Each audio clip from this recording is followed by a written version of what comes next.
มันเลยยินมวนหนังมือนี่บานฟ้าเอา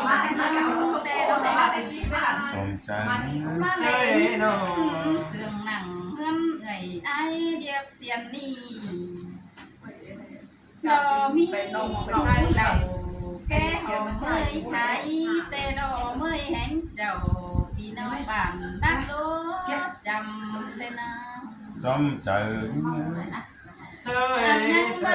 เสียน้องเอ็งสายบ้านหกแต่หน้าน้องด่าก็จังได้เต่ามีมะฮวมปั๊มกินแต่ดองเกี่ยวเพลงต่อที่แกงไก่นุ่งป่าได้เครื่องมาป้องมีกาเจ้าปีเชื่อไอปีกำบุยแต่หน้าอะไรพี่เจอน้ำอายก็ถูกที่นามอนที่นาอันบ้านเมืองหลวงวิ่งมา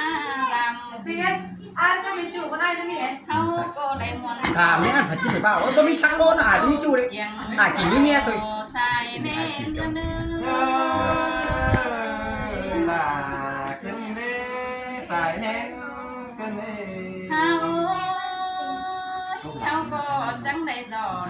จองได้มาเพื่องแต่ดอกก็น้ำแป้งเลยนอนจังได้ย้อนสองปีจังย้อนมันเศร้าเลยมันแต่งว่าไอ้ตัวเลยตั้งหยาก็ไกลหวยน้ำบ่ไปเบิ่งป่าเมื่อไรกายรำน้ำบ่ไปเบิ่งเขาเต่ามีดอกของทองเงินปีแป้งแต่ดอกแค่นี้มาอดเพื่องปีหน้าก็จำเอาเจอสายแต่น้ำมาเดือนปีแป้งก็มาจอเจอไงหลังตอนเจโลเห็นตอนเจ้าพี่น้องไอ้หลายคนสุนพอก็พึ่งโคกง่ายลาเพื่อกูจะไอ้กินเราอีก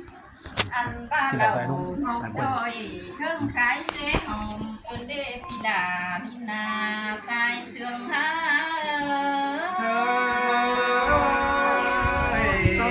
มนน้ำลา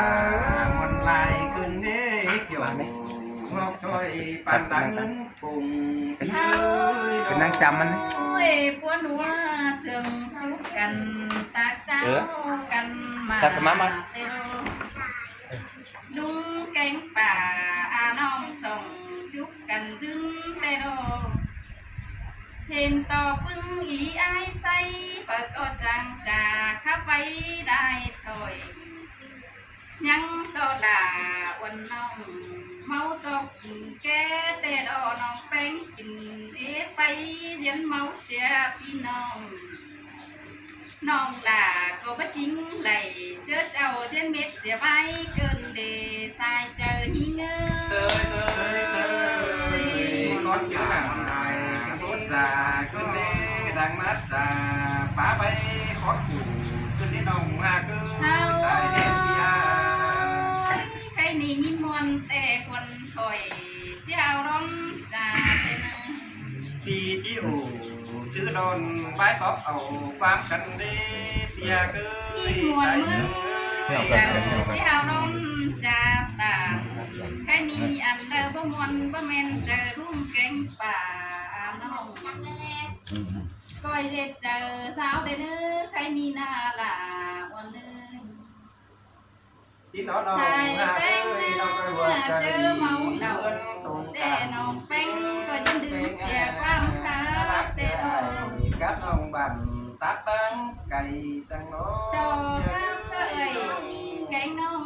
ได้ทอดความเสื่องแต่ดอกมาน้องแป้งนี่นะ